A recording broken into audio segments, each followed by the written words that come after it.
Hey there, this is Ross Izzard. This is the Backcountry Fly Fishing Podcast, where we talk about fly fishing in more interesting places. Last week, we talked about dealing with tough spring trail conditions. And as you know, if you listen to that episode, spring can be pretty challenging when it comes to hitting the trail between the ice and the snow and the mud and the changing air temperatures and the crazy weather.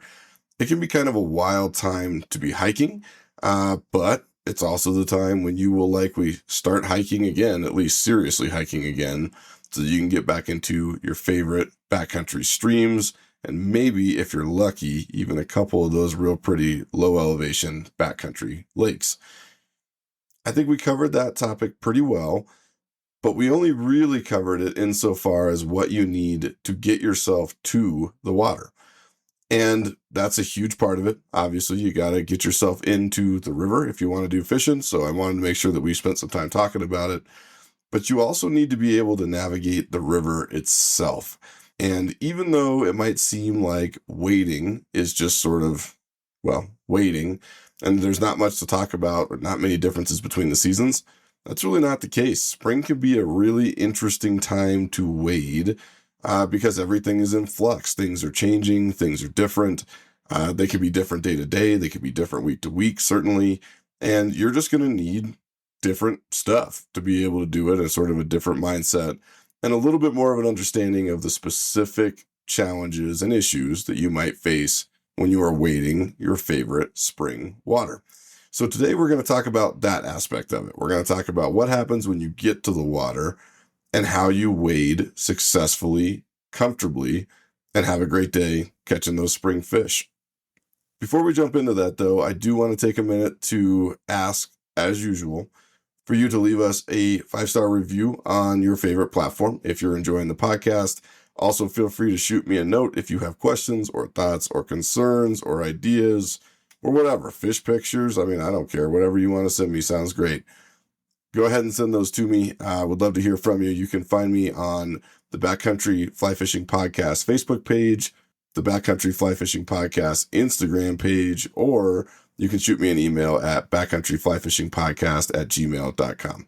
Appreciate you guys. Have loved seeing your reviews and your feedback. They really help a lot. So keep them coming and would love to hear from you if you have a chance. Now, with that stuff out of the way, let's go ahead and jump into this. And let's start with the two big variables that you are going to be dealing with in the spring that make your life a little bit more complicated than it is in other seasons. And those are both related to temperature, and this is probably not going to surprise you, but they are water temperature and air temperature. Now, you're going to have to deal with these two things throughout the year, right? It's not going to be necessarily different in the wintertime. You still need to think about water temps and air temps, same in the summer, same in the fall. But in the spring, the important difference is that you can get a crazy mismatch between these two temperatures. So, in the wintertime, you can expect cold water temperatures, but they're probably going to coincide almost all the time with cold air temperatures. In the summer, you could expect warmer water temperatures, and that's probably going to coincide with warmer weather. And whenever you sort of mix cold and warm, it's a lot easier to gear up. And it's just easier to know what you need for the day because you're only really dealing with being hot or being cold and not with both at the same time. And that's the advantage of fishing in other seasons. In the spring, though, and especially the early spring, that's not necessarily the case. You could have very cold water temperatures that are not much different than what you would experience in the dead of winter.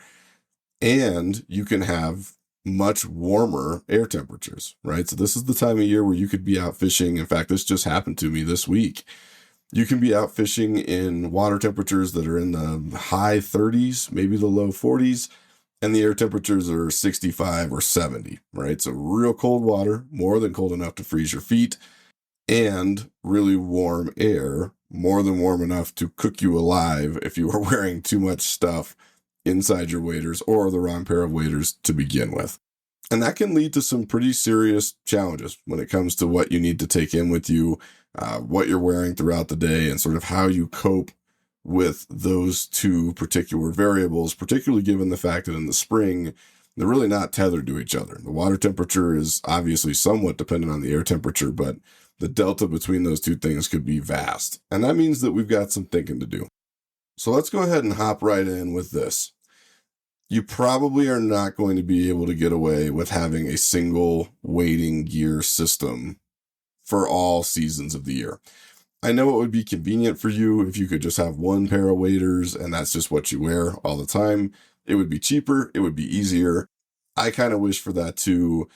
But the reality is, if you're going to be a year-round angler, especially if you're going to be doing backcountry fly fishing where you're going to be out in the middle of nowhere, where you need to stay comfortable and safe, and where you don't want to be dealing with serious thermal hazards like getting too hot or too cold, then you're probably going to need different types of gear. And the spring is when that really comes into pretty stark focus. Now, the thing that makes the spring particularly difficult is that this can vary week to week, right? So in the rest of the seasons, you kind of know what you need, right? Like I know that I need my chest high stocking foot waders for the warmer parts of the spring and the fall, and I'm probably not going to need to change that much. I know in the summer I'm going to be wet wading. Probably not going to need to change that much. Some rare exceptions depending on elevation. And in the wintertime, I know that I need my winter waders. Probably not going to need to change that much. In the spring, though, that can change trip to trip. It can change day to day. It can change week to week. You could have one system one day and need a totally different system the next day. Because at the end of the day, what you really want is to be comfortable on the water. If you are not comfortable while you're fishing, and by that I mean your feet are cold, or your legs are cold, or you just are too hot, or whatever it might be, if you are uncomfortable, you're probably not going to have a good day. At the very least, you're going to have an unpleasant experience out there, and that sucks because, I mean, let's be honest, we're out there to fly fish to have fun, right? Don't want to get to a place where you're not having fun, but also it might cut your day short. You know, if your feet get too cold and you can't stand it, you got to go home. If your legs get too cold, got to go home. If you overheat to the point that you're going to have heat stroke, probably time to go home. And I don't want that for you. I want you to be out there fishing comfortably and happily in such a way that you are able to stay on the water until either your schedule or your heart's content dictates that it's time to leave, not because you don't have the right gear or because you're uncomfortable. So that's what we're going to run through here today. And let's start with the early spring. We just got done talking about early spring trail conditions. We have talked quite a bit about fly fishing in March, and particularly early March. So let's start with that. And here is the cold water, pun intended. You're still going to want to wear your winter waders most of the time for the early part of spring. And really that includes, I believe, almost all of March. Certainly in the early part of March, you are going to be dealing with very cold water temperatures. So we're talking about temperatures that are mid to high 30s, especially in the early part of the month. Later in the month, you might see those temperatures start coming up to 40 and maybe even low 40s, which is incredible. And that's when the fly fishing really starts picking up. In fact, I was just out and, day started at 38 degrees as far as water temp went, and then it warmed right up to 42, and I had a great day. But those temps are still cold enough that you can get pretty uncomfortable pretty quickly, even if the birds are chirping and the sun is shining. So that means you're going to want to have your winter waders. We talked quite a bit about this last season when we had a whole episode about keeping your feet warm in the winter, which obviously includes in your waders. So I don't want to beat the dead horse too hard. If you want a real heavy rundown of winter waders, you should go back and listen to that episode. But here's the abbreviated version. You want boot foot waders. I know that there are people who don't like boot foot waders. They think that they look goofy. They think that they're silly. Or they're uncomfortable or whatever. I have heard people say that you can make it happen in stocking foot waders. You can figure out a way to not have your feet frozen in those near freezing water temperatures in stocking foot waders and regular wading boots. If there's a way to do it, I have not discovered it yet.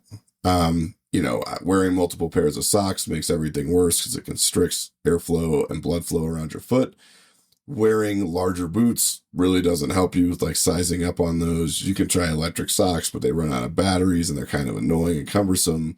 You can try to put those little foot warmers into your boots or onto your toes and hope that that helps.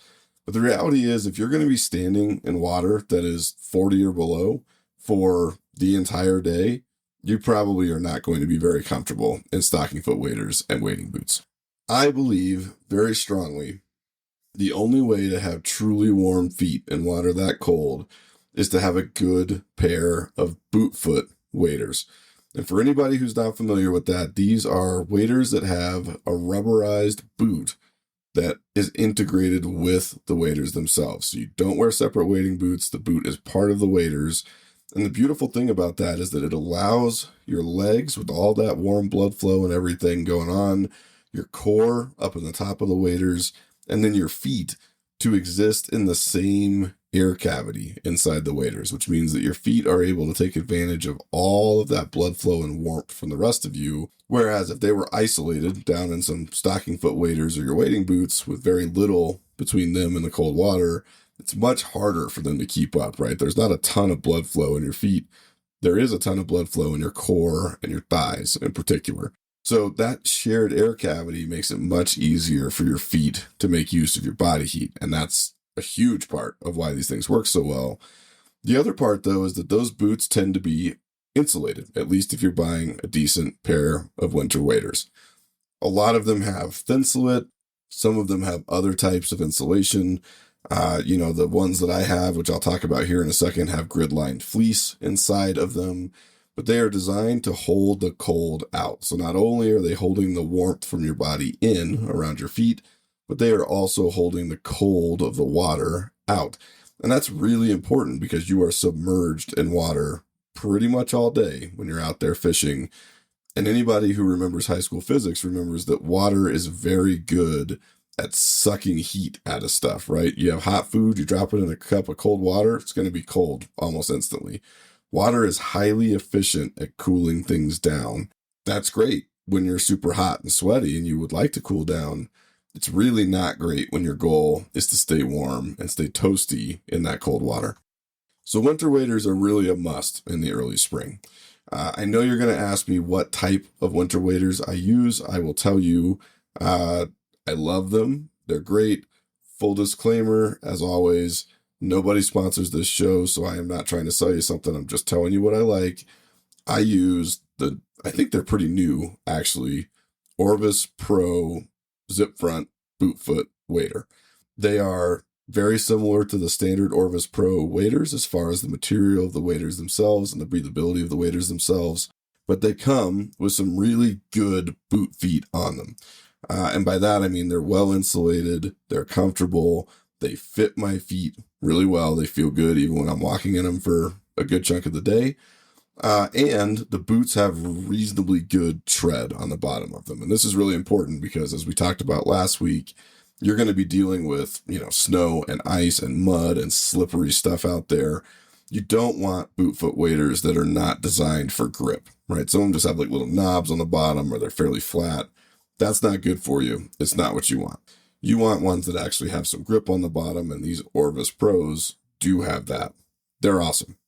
Now, the downside, because there's always a trade-off, is that they cost like $950, which, listen, Orvis is making money. That's good. They are great waders, and I love them.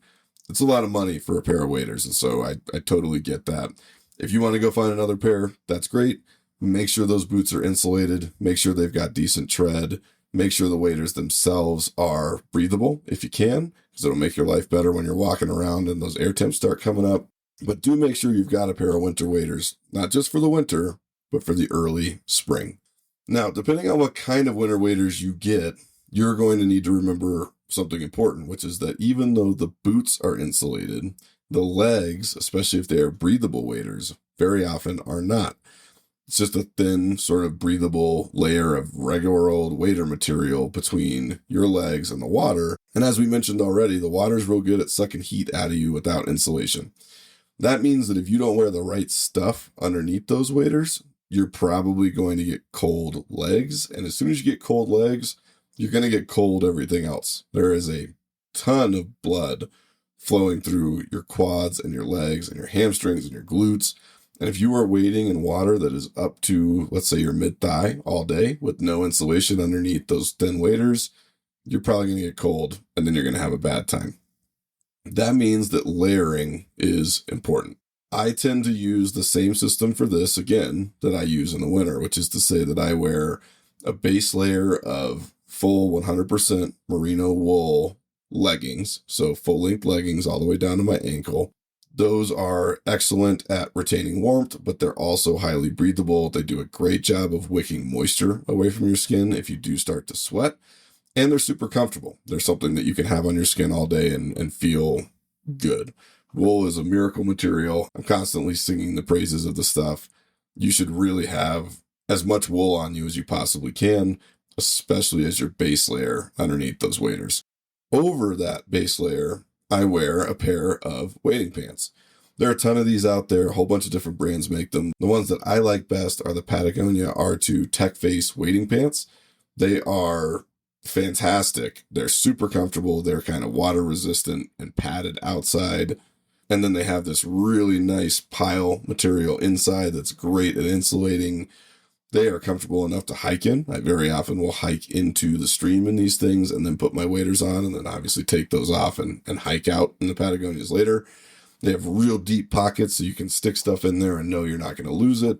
And they're just comfy. I mean, to be honest with you, if they weren't almost $200 a pair, I probably would wear them every day, but they are almost $200 a pair.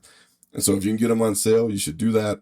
If not, to be honest, I'd still buy them, partially because they're great, and partially because Patagonia's got just an incredible warranty where if you wear something out, they'll just replace it for you. So it's kind of a lifetime investment in keeping your legs warm. But that's about it. That's what I'm wearing on my legs underneath those waders. You don't need to go crazy here. You don't need to wear 15 layers. That's going to be uncomfortable and it's not going to help you that much. Those 2 layers plus a single pair, and this is important, just one pair, doubling up pairs of socks, like I said earlier, will actually make your feet colder in a lot of instances because it constricts blood flow and it constricts airflow around your foot. One pair of 100% wool mid-weight socks. That's it. Wool socks, wool base layer, wading pants over the top of that. You can hike in that stuff in the socks and the wading pants and the base layer comfortably. You can throw on your waders when you get there. You can fish all day in that gear. I know because I do on a very regular basis. Super comfortably, warm, happy, not too sweaty, not too cold, and have a great day.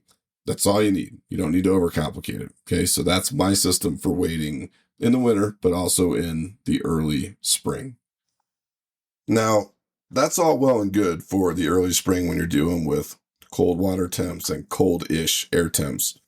Later on in March, let's say toward the end of March, when you start seeing those water temperatures come up to, well, let's say about 45. My general rule of thumb is that anything below 45 is probably cold enough to make my feet and my legs uncomfortable without winter waders. Once you start reliably getting to 45 or above, you can probably get away with lighter stuff, right? And that's good because as much as I love a good pair of winter waders and swear by them, I don't want to wear them any longer than I have to, right? They're big, they're heavy, they're kind of clunky, they're tough to carry on your backpack. They're not the most comfortable things to walk around in all day. I don't think they're terribly uncomfortable, but I wouldn't do it for fun, right? I don't wear those unless I need to. And so once you start seeing those water temperatures creep up out of the high 30s into the low 40s and up to about 45, you're also going to be seeing an increase in air temperatures during this time. So you're going to start seeing a bump from air temperatures in the 50s or 60s, depending on elevation, up to like the 70s or 80s even toward the end of March and the beginning of April. And certainly once you're into April. And that means you're going to want to start gearing down a little bit to something cooler. Now, you're not ready to start wet wading yet, right? The water is still cold enough to freeze your legs off if you attempt to go out and do this with no waders. But you're going to be uncomfortably hot in winter waders. And that means that you need to look at regular, breathable, stocking foot waders for those warmer water temperatures and warmer air temperatures as spring progresses. Now, keep in mind that at this point in the spring in particular, you're going to start seeing huge temperature swings over the course of a day. It could start out real cold in the morning, temperatures in the 40s or maybe even below that, depending on what's going on with the weather and where you are. And by the end of the day, it might be in the 60s or the 70s. And the water temperatures are going to fluctuate, right? They could start in the low 40s and they could swing up into the mid 40s.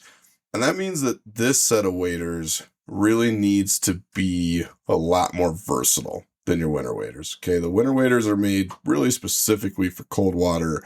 That's their only application. They don't really need to be flexible. They just need to keep you warm.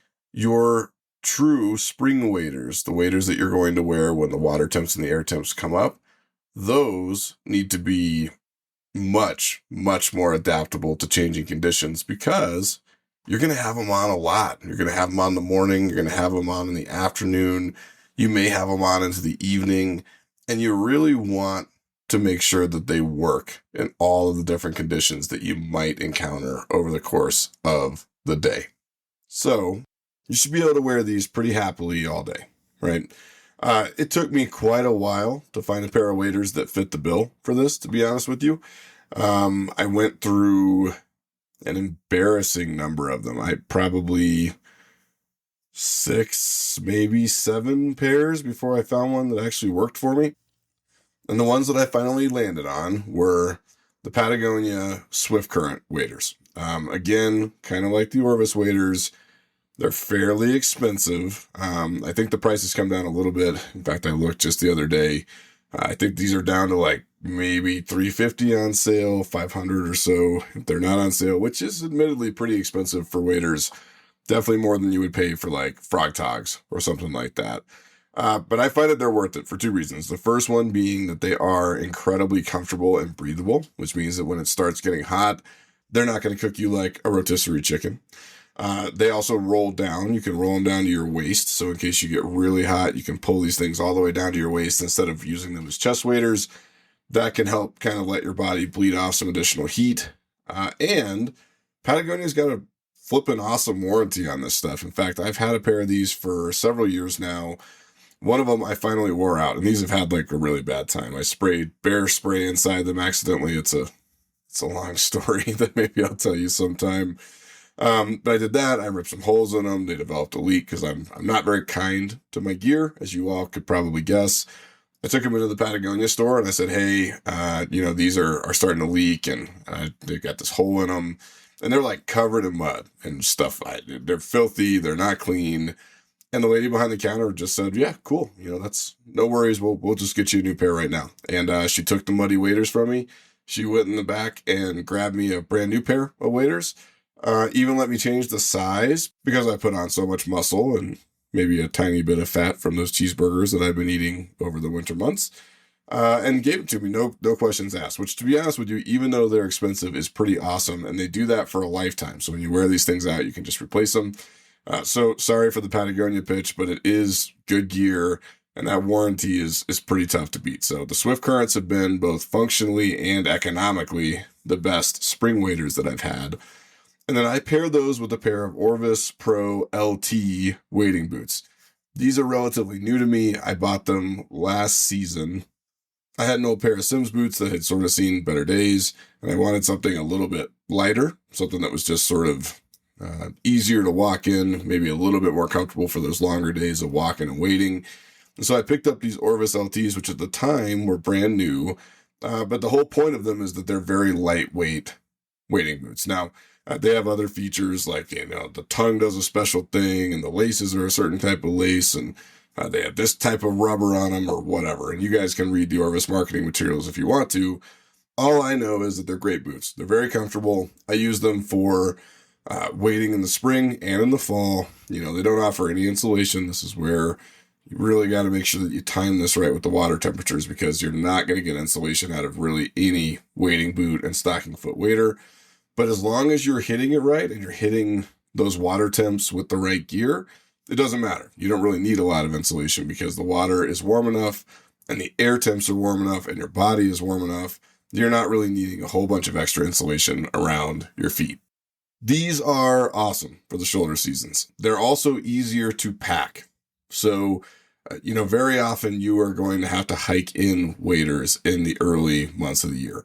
Hiking actually, and I should say that is hiking your waders in, not hiking in your waders. Hiking in your waders, as in you are wearing the waders when you hike, is not a great time. I actually was fishing just recently. I was only going a couple of miles and it was fairly flat. And I thought, I'll just wear the waders. And I did. And it's workable. I've hiked many times in waders, but it's not the most fun I've ever had It's definitely not the most pleasant experience I've ever had. And I've come to believe over the years that the best option is pretty much always to pack your waders and your wading boots into wherever you're going. This is true whether I'm hiking into a canyon or if I'm hiking into a backcountry creek in a meadow or a valley, or even up in the mountains, or if I'm hiking up to a lake. Doesn't really matter where I'm going. I very seldom will actually wear waders on that hike. I will pack them. The nice thing about these stocking foot waders is that because they don't have those big clunky rubber boots at the end of them, you can roll them up a lot more easily than you could with those boot foot waders. And that makes it much easier to bungee to your backpack. It just makes them easier to carry.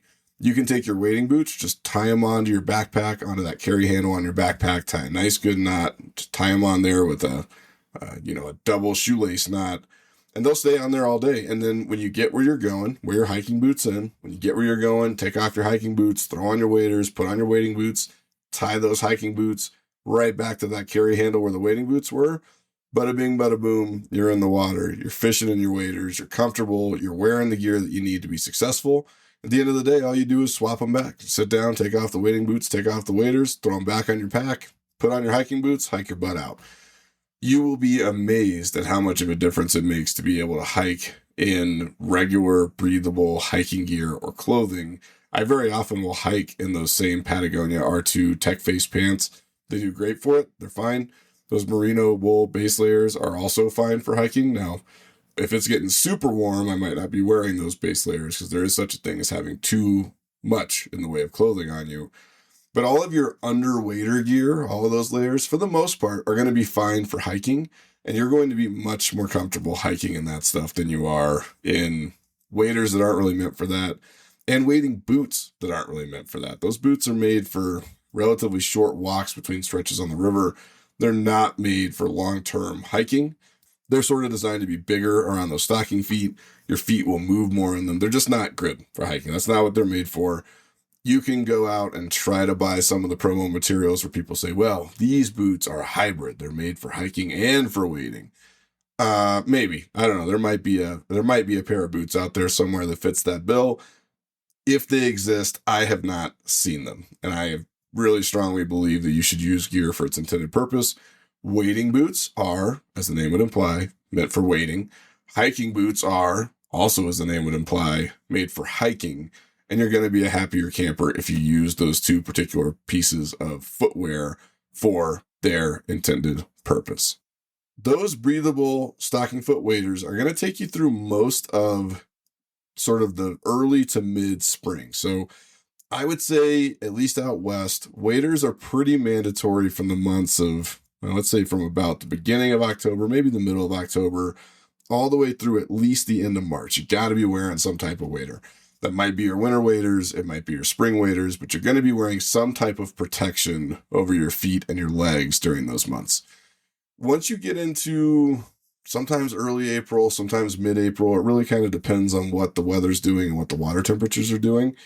Once you get into those warmer months proper, though, and really by the time you hit May, I would say for sure, you might not need waders at all anymore. And we have not spent a lot of time talking about wet wading yet. We will spend more time talking about wet wading.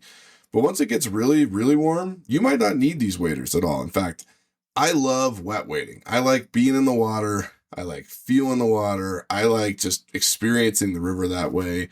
And so during the warmer months, including those sort of warm spring months, I will wear just regular old quick dry hiking pants. Usually they're those Wrangler ATGs that I'm talking about all the time. And then I will wear a single pair of wool socks. There's the wool again on my feet. I put a pair of neoprene wading socks over those, which are, I think they're 2mm wading socks. But if you haven't seen these things, they look like the stocking feet on your stocking feet waders, but they're not attached to waders. You throw those on over the socks, and this is important. I think we might have talked about it back in season 1, but a lot of people get this wrong. You wear the wool socks inside the neoprene wading socks. You do not want to put neoprene wading socks on your bare feet, in part because they're really hard to get on, and in part because they're really, really hard to get off, and in part because those neoprene socks, despite what you might think, don't provide great insulation when they're up against your bare skin. So you want to wear a pair of wool socks inside the neoprene wading socks. Yes, the wool socks will get wet, but remember what we've always said about wool, which is that it retains most of its insulating properties even when it's wet. So those socks will get wet. They're supposed to get wet. I've met people that are freaked out by the fact that they get wet and they feel like they're doing something wrong. You're not. Your wool socks are going to get wet when you're wet wading. That's why we call it wet wading. They're going to make your feet happier. They reduce friction. They make things just generally more cushioned and more comfortable for you. And they do provide some extra insulation for when those water temperatures are kind of a little on the cold side, right? I'm thinking like low 50s, cold enough that you might start getting chilly if you don't have that. Those socks can either be rolled down over your boot and attached to your normal hook there on the boot where your gravel guard would attach. If you want to try to keep gravel out of your boots, that's fine. I actually prefer, they're pretty long. Most of these wading socks are sort of, high calf length socks. I actually like to wear them pulled up all the way over my calf, in part because I think that neoprene does provide a little bit of extra insulation around that blood-rich muscle in your calf, which helps keep your feet a little bit warmer. And in part because when you're doing backcountry fly fishing, or really any kind of fly fishing where you're moving a lot, you're going to be climbing over rocks, you're going to be wading, you're going to be walking through brush, whatever. And all of those things offer opportunities for you to get scraped or bumped or to clap your shin up against something hard. And I find that those socks being pulled up over my calves really provides an extra layer of abrasion protection for me. It's a cushion if I bump my shin against a rock. It's a little bit of extra help if I start to scrape them up against something sharp, like a branch or a log or a really sharp rock or whatever. It just provides some extra protection. Yeah, you'll probably get some gravel or some sand in your boot at some point. That's okay.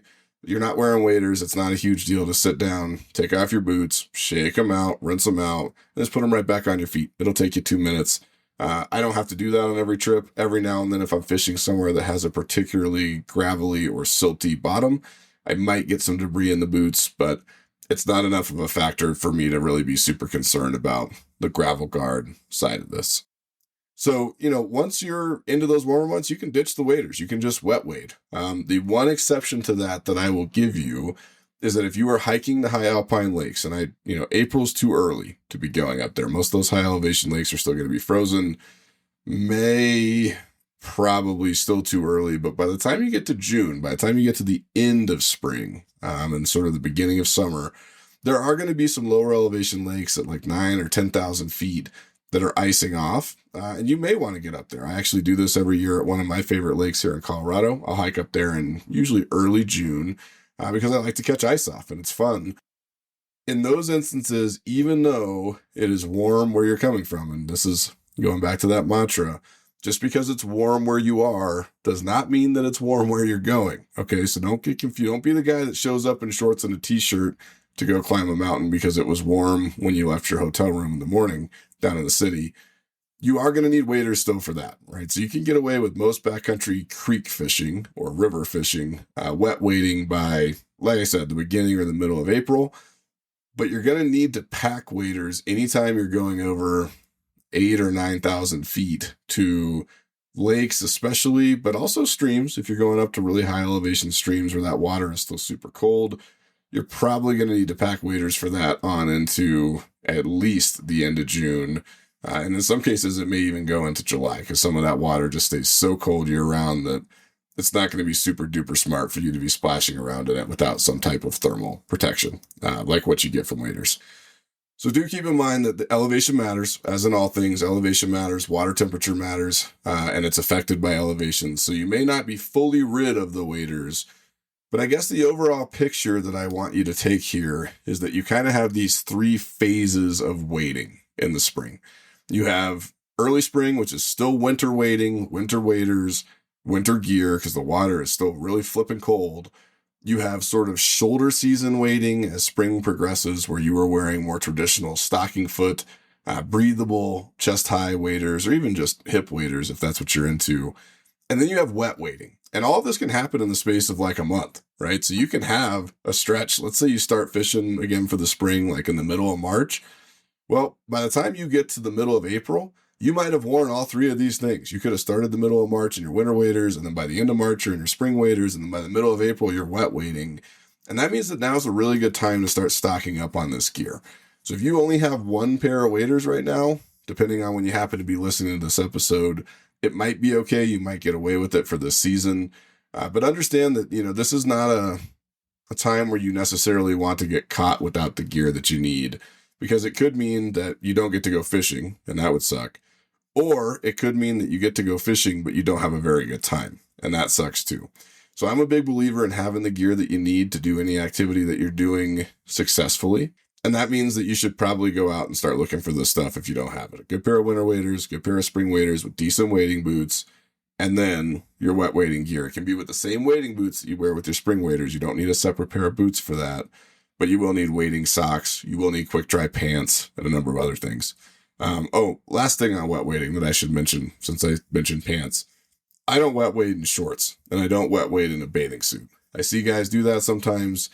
I'm not a big believer in wearing shorts in the outdoors in general for a lot of reasons. I ticks and branches and opportunities to cut yourself on rusted metal and whatever else, plus the thermal side of staying warm.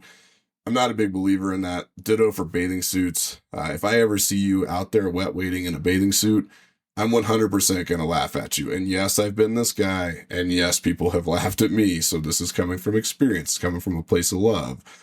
Don't wear your bathing suit to go wet wading. You're going to want to wear underwear if you're a guy, because, bathing suits don't usually play well with underwear. Those little mesh pockets are not going to do well at holding your gentleman the way that they need to be held for you to have a good day while walking around and hiking all day.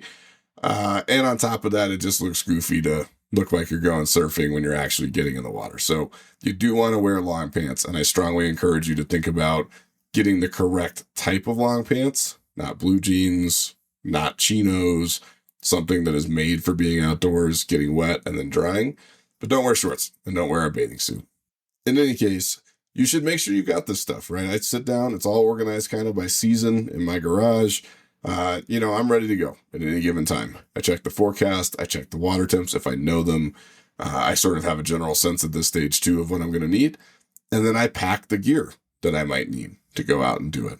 And sometimes I might pack 2 different sets, right? So like if I'm not sure how warm it's going to be in the water, I might pack both my winter waders and my spring waders and bring them both with me and decide when I get there based on the weather and the conditions what I'm going to do. I might pack waders and then wind up wet wading. So I pack both of those items with me, especially in that sort of shoulder season in April.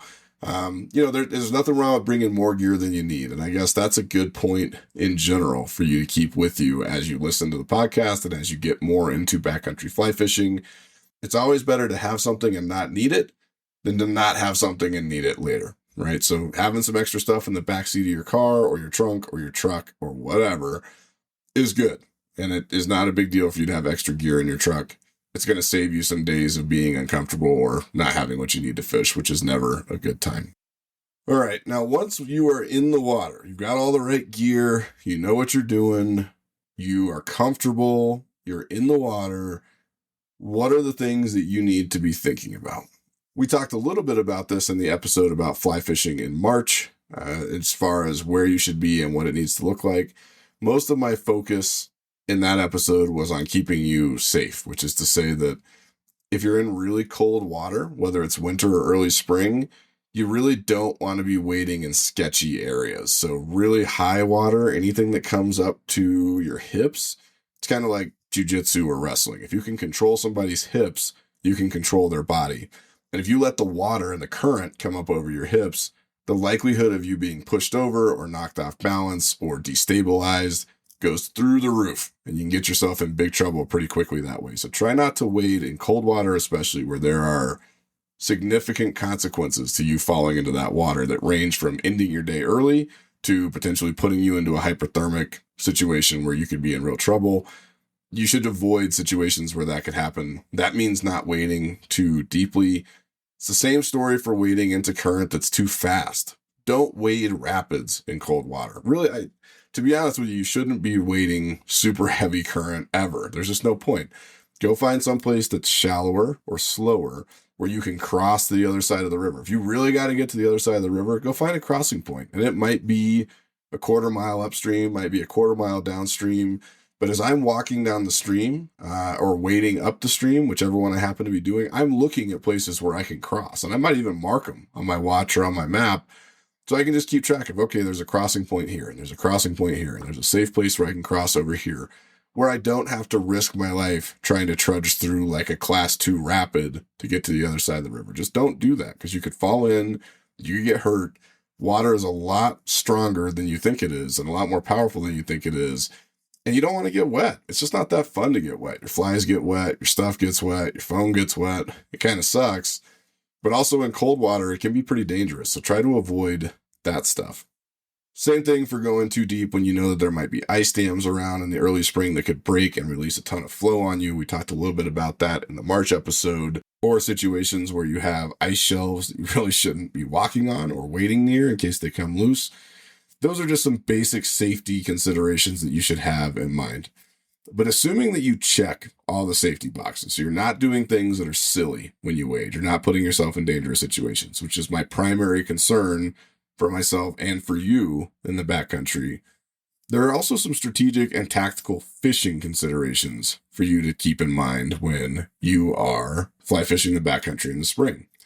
The first one is that until runoff starts, water levels are going to be pretty low. I was actually out this week. Water levels were crazy low. I mean, we're talking about sections that are barely up to my ankle that would normally be up to my knee during their peak. Those water levels are going to be very low. That means that you're going to have spooky fish to be dealing with. And that means that you really don't want to be splashing around like a crazy person because you're going to scare every fish in the river. Fishing low and clear conditions, especially if the water temperatures are already kind of cold, can be challenging at the best of times. If you are splashing around like a Sasquatch in the river, it's going to be really hard. And you might have a day where you do not touch many fish or even any fish if you're not thinking carefully about that. And to go with that, you're always going to have to be thinking about traction. And there are kind of two aspects to that. The first is your footwear and what exactly it can stick to effectively. And the second is what you're stepping on, the surface that you're stepping on. As far as your footwear goes, a good pair of wading boots with decent rubber tread is going to do fine for you. I don't use grip studs or anything that I screw into the soles of my boots.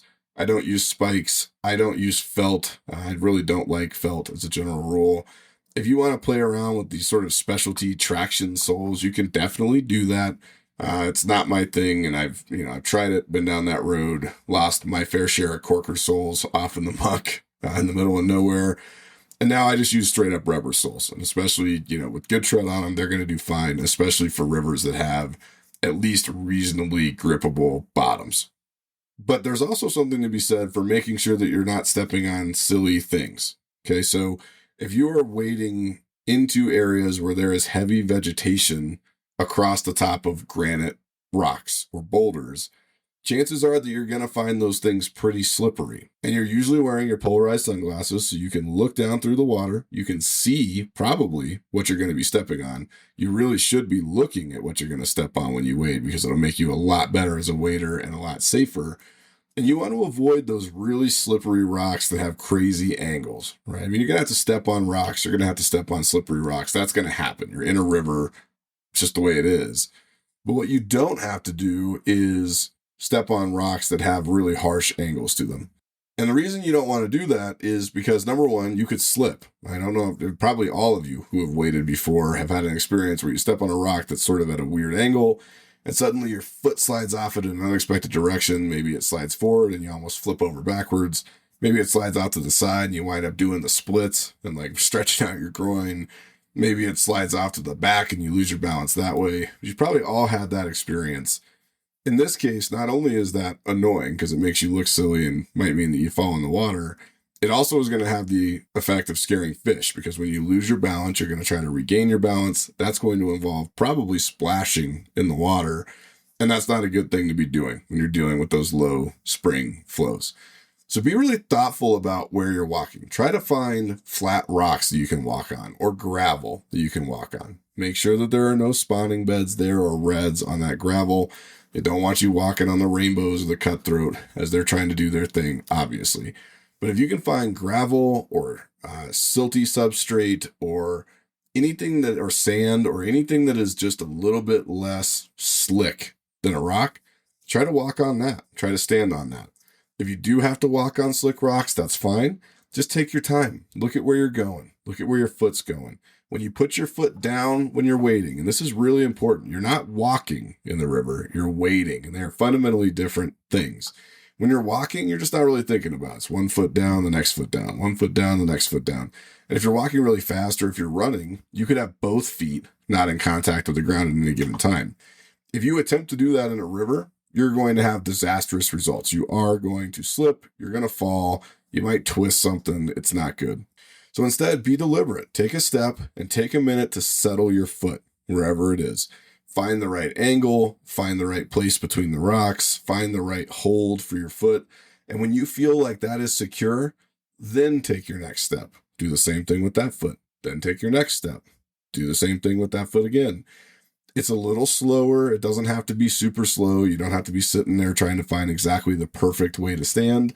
But take your time to make sure that your body weight is settled and that your foot is stable and secure before you take the next step, because it's going to help you not splash around like a fool and scare every fish. And that's super duper important in the early spring with those low flows.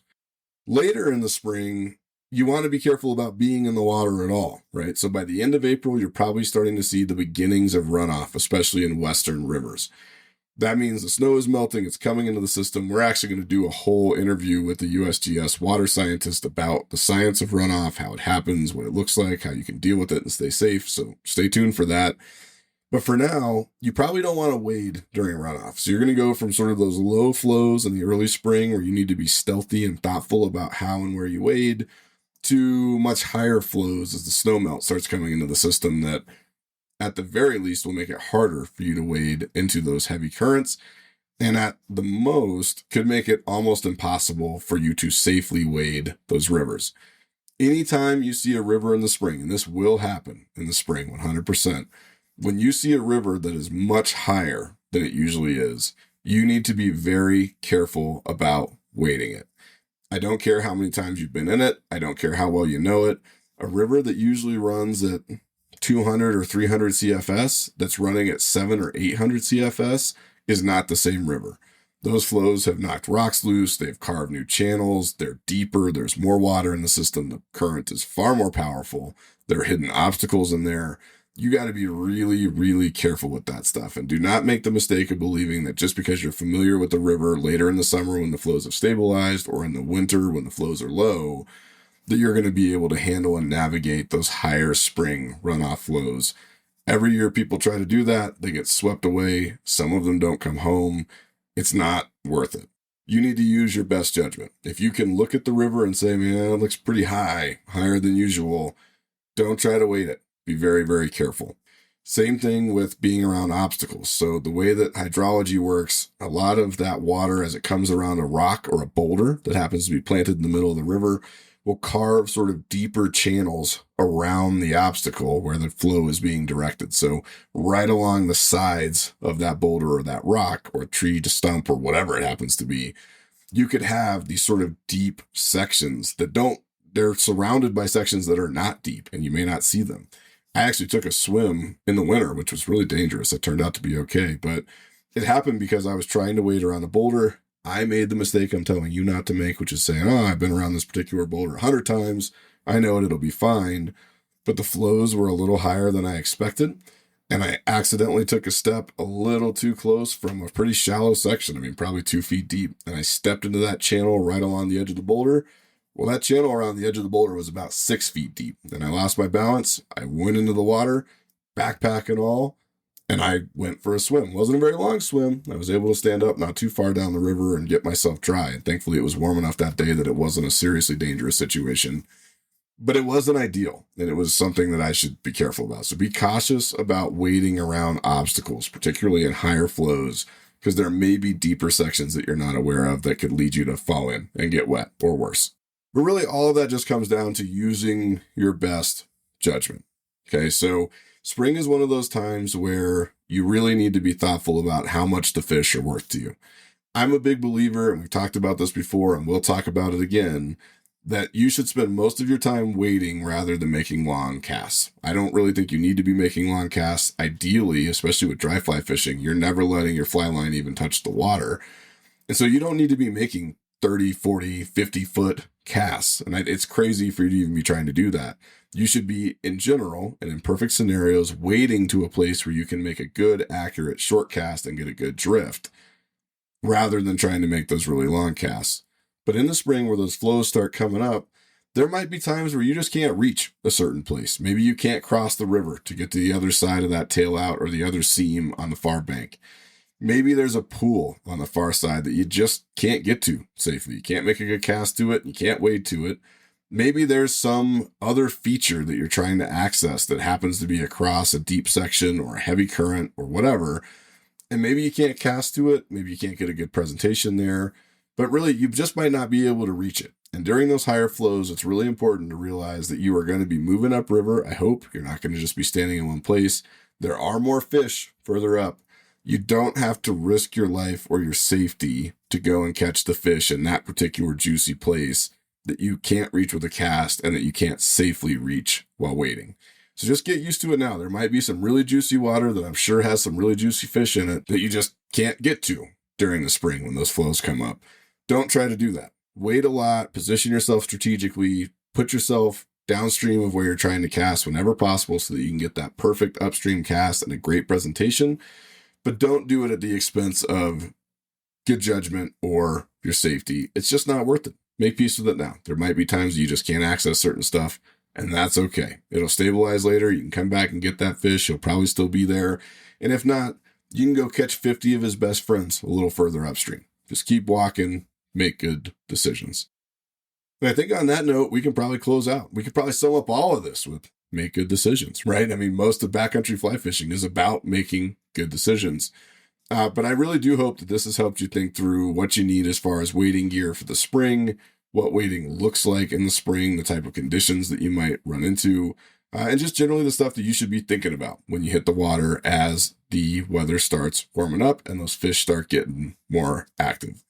If you have thoughts about it, if you do it a different way, if you have questions, please shoot me a note.